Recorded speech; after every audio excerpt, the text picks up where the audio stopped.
F1 memang baru saja memasuki era barunya dengan regulasi mobil musim 2022 yang cukup radikal dan sangat fresh ketika dipandang. Tapi kita masih memasuki awal-awal era baru tahun ini.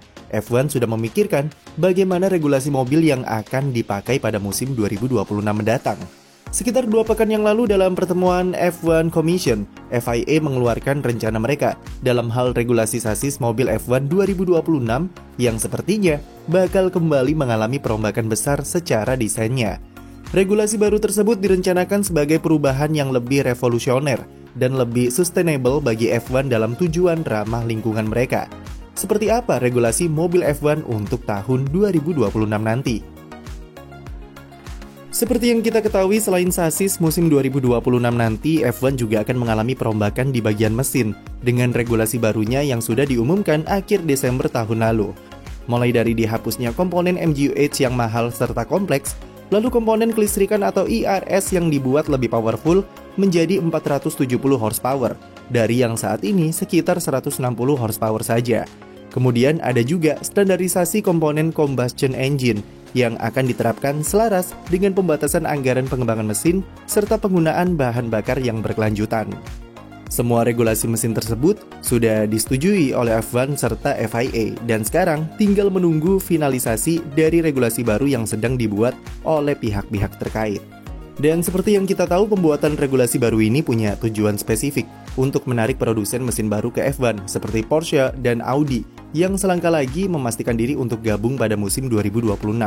Tapi selain mesin, F1 dan FIA ternyata juga berencana untuk merombak regulasi mobil atau sasis di tahun tersebut. Apa yang kita lihat sekarang dengan regulasi baru 2022 ini bisa diibaratkan adalah dasar atau fondasi yang akan digunakan oleh FIA dalam membentuk mobil musim 2026 nanti. Melansir dari laporan yang ditulis oleh The Race di situsnya, terdapat 6 elemen kunci yang jadi target FIA untuk regulasi sasis mobil 2026. Yang pertama, mobil tahun 2026 ditargetkan bisa mengurangi tingkat drag atau hambatan angin secara signifikan dan sesuai dengan karakter mesin V6 turbo hybrid yang baru. Pertanyaannya adalah, kenapa harus memakai low drag atau mengurangi hambatan udara? Ini ada hubungannya dengan sustainability atau hal-hal yang berhubungan dengan ramah lingkungan. Mobil F1 didesain low drag selain supaya bisa melaju di lurusan dengan kencang, tapi juga otomatis bisa meningkatkan efisiensi aerodinamika yang akan berdampak ke konsumsi bahan bakar yang bisa dikurangi. Hal ini bakal sejalan dengan regulasi mesin V6 baru nanti yang memakai bahan bakar berkelanjutan atau ramah lingkungan dan punya karakter hemat bensin, serta lebih mengandalkan power listrik.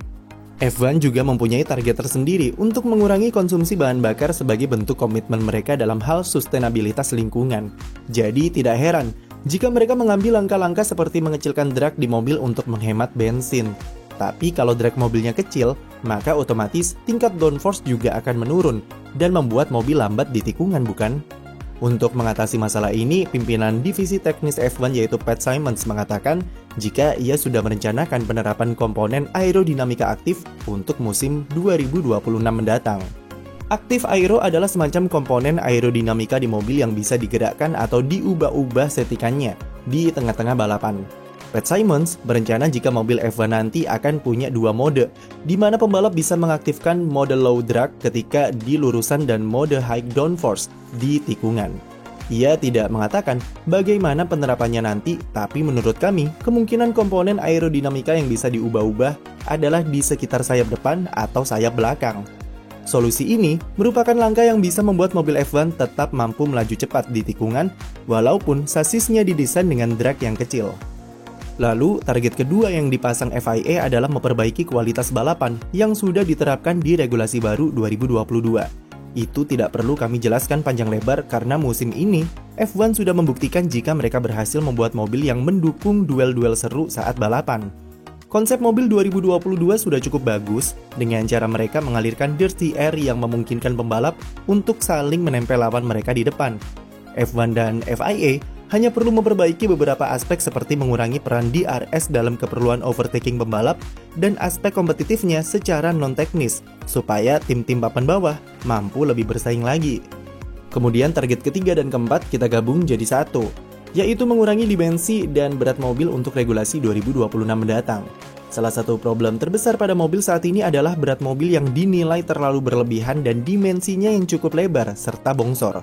Musim ini saja, berat minimal mobil sampai menyentuh 795 kg dan lebih berat 43 kg daripada musim lalu. Hal itu menjadikan mobil 2022 adalah mobil paling berat dalam sejarah F1. Belum lagi, dimensinya yang lebar membuat mobil F1 sekarang terlihat sangat besar, terutama ketika balapan di sirkuit jalanan yang sempit. Desain yang berat dan dimensi yang lebar membuat pembalap sedikit sulit untuk melakukan manuver-manuver lincah dengan mobil saat ini. FIA seakan-akan menjawab kritikan tersebut dengan berencana memangkas berat serta dimensi mobil untuk tahun 2026 mendatang.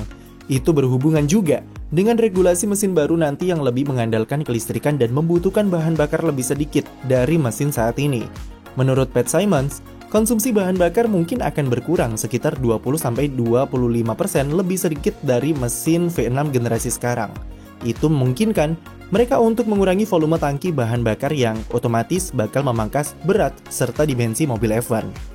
Panjang mobil juga akan diperpendek secara signifikan pada 2026 mendatang untuk membuat pembalap lebih lincah dalam bermanuver di sirkuit.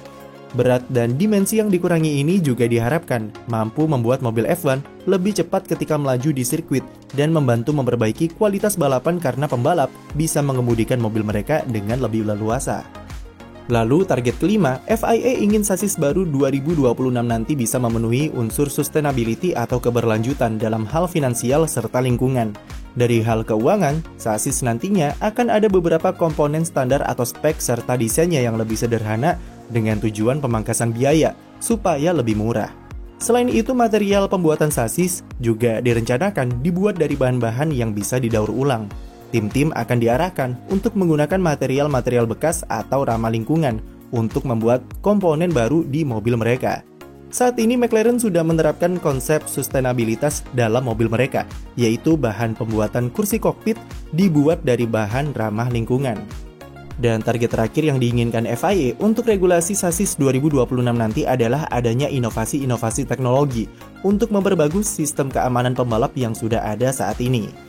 FIA ingin adanya campur tangan teknologi dalam hal keamanan pembalap berupa sistem aktif dan terhubung ke setiap mobil yang bisa mencegah serta mengurangi insiden ketika balapan. Rencananya, mereka akan menerapkan teknologi semacam sensor keamanan yang ada di mobil-mobil modern zaman sekarang. Mobil nantinya bisa tahu jika ada pembalap di depannya yang melaju lambat dan bisa melakukan langkah-langkah pencegahan untuk mengurangi kemungkinan insiden terjadi. FIA juga akan mengembangkan teknologi yang bisa meredam hantaman ketika insiden terjadi, tapi ini akan sulit dan memerlukan waktu serta teknologi yang mutakhir untuk mewujudkannya. Selain beberapa target yang dipasang oleh FIA dalam rencana jangka panjang mereka untuk musim 2026, terdapat juga beberapa kesepakatan jangka pendek yang diterapkan dalam rapat Komisi F1 untuk musim depan. Seperti disetujuinya 6 balapan sprint race untuk F1 2023 mendatang, dan rencana untuk sedikit merombak regulasi budget cap dengan sistem yang bernama indeksasi yang bertujuan untuk merespon sistem anggaran yang terkena dampak inflasi yang naik belakangan ini. Bagaimana menurut kalian? Sudah punya bayangan mobil F1 2026 nanti seperti apa? Tulis pendapatmu di komentar dan jangan lupa beri like dan subscribe untuk konten F1 lainnya.